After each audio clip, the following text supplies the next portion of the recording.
Oke, berjumpa kembali dengan saya Denny Agustiawan di channel YouTube.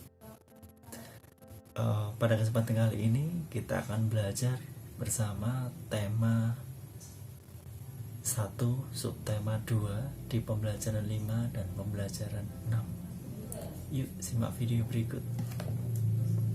Oke, kita memulai pembelajaran tema 1, subtema 2, PP5 dan PP6.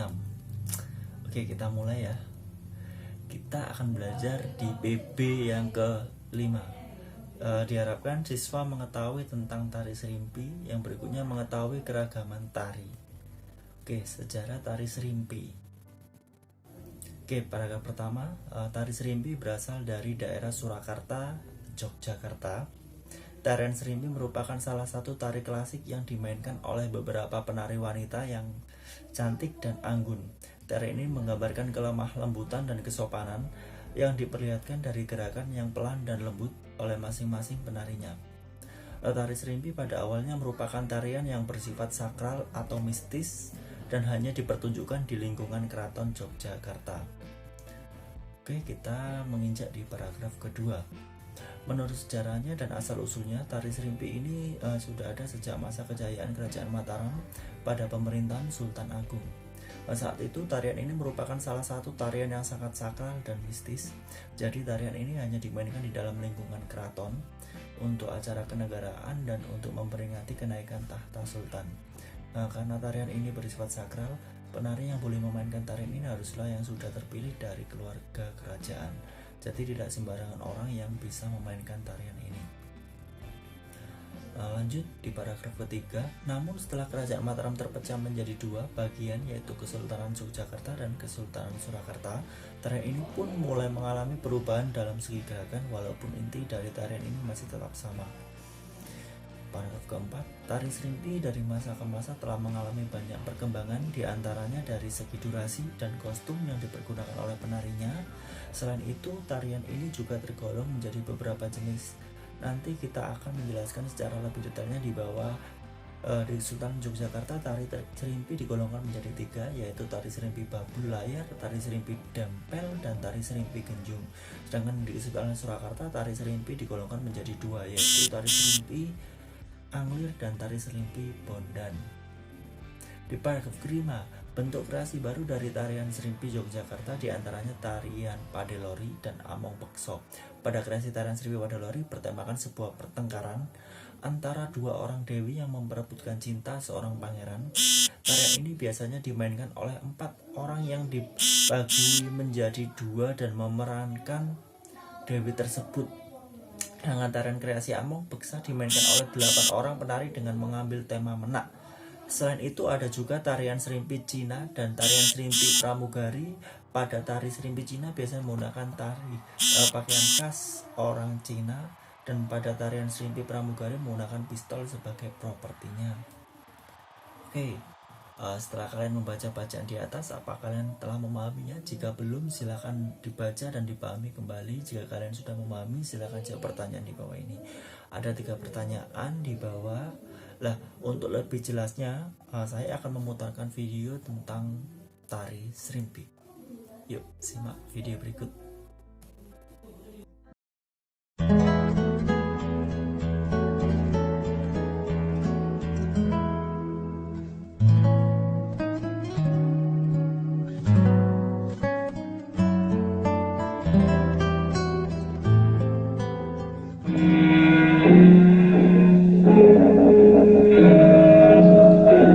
Adik-adik, tari serimpi adalah tari tradisional yang berasal dari Provinsi Daerah Istimewa Yogyakarta. Tari serimpi adalah suatu jenis tari klasik dari daerah Yogyakarta yang selalu dibawakan oleh 4 penari. Karena kata serimpi adalah sinonim bilangan 4, hanya ada serimpi Ronggolati yang penarinya berjumlah 5 orang. Menurut Dr. Priyono, nama serimpi dikaitkan ke akar kata impi atau mimpi. Menyaksikan tarian lemah gemulai sepanjang 3/4 jam hingga 1 jam itu sepertinya orang dibawa ke alam lain atau alam mimpi. Menurut Kanjeng Bronto Diningrat, komposisi penari serimpi melambangkan 4 mata angin atau 4 unsur dari dunia. yaitu yang pertama grama, yang berarti api, kedua angin, yang berarti udara, ketiga toya, yang berarti air, keempat bumi, yang berarti tanah. Sebagai tari klasik, Serimpi hidup di lingkungan Istana Yogyakarta. Serimpi merupakan seni yang adiluhung serta dianggap pusaka keraton. Tema yang ditampilkan pada tari Serimpi sebenarnya sama dengan tema pada tari Bedaya Sanga, yaitu menggambarkan pertikaian antara dua hal yang bertentangan antara baik dengan buruk, antara benar dan salah, serta antara akal manusia dan nafsu manusia.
Oke, bagaimana video tersebut setidaknya video tersebut bisa memperjelas tentang tarian Serimpi itu bagaimana.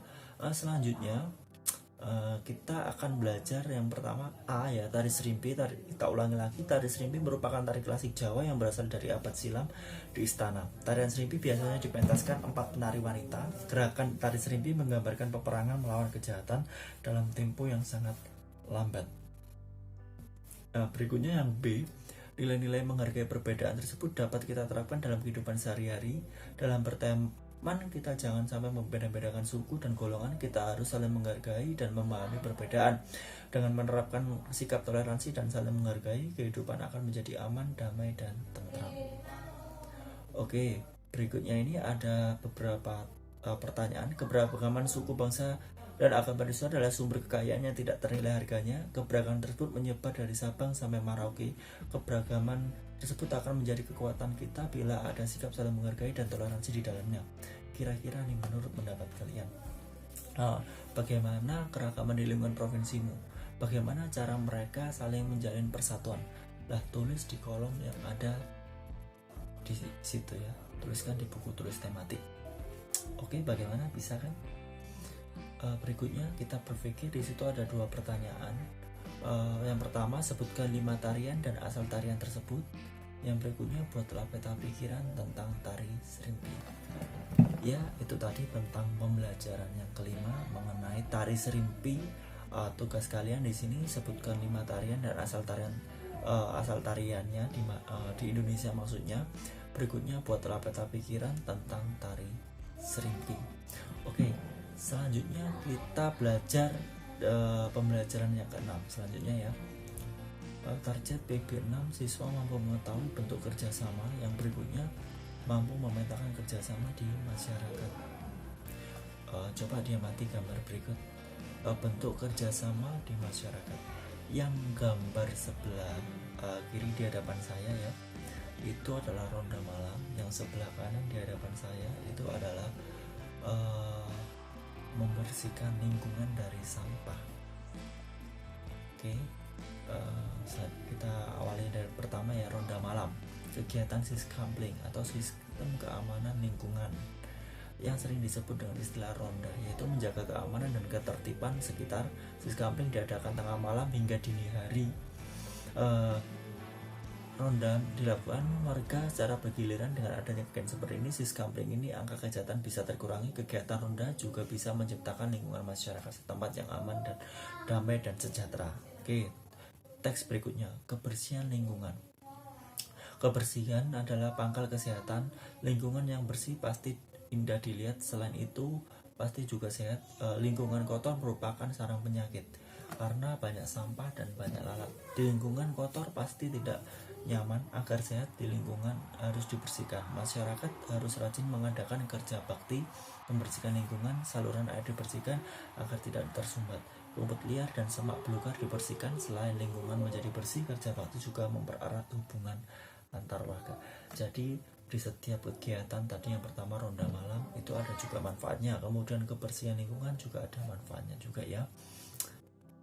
Berikutnya, kira-kira setelah kalian membaca dan memahami apa kepanjangan dari Siskampling, kemudian apa manfaat dari kerja bakti, dan bagaimana cara menjaga lingkungan tetap sehat, ini pasti sangat mudah Bang, dan kalian pasti bisa.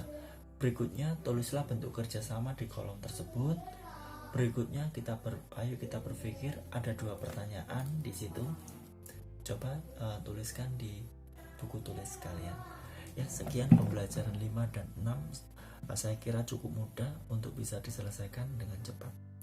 Harapannya meskipun kita belajar di rumah, kalian belajar di rumah, tetap belajar dengan semangat. Oke. Sampai bertemu lagi di pembelajaran selanjutnya.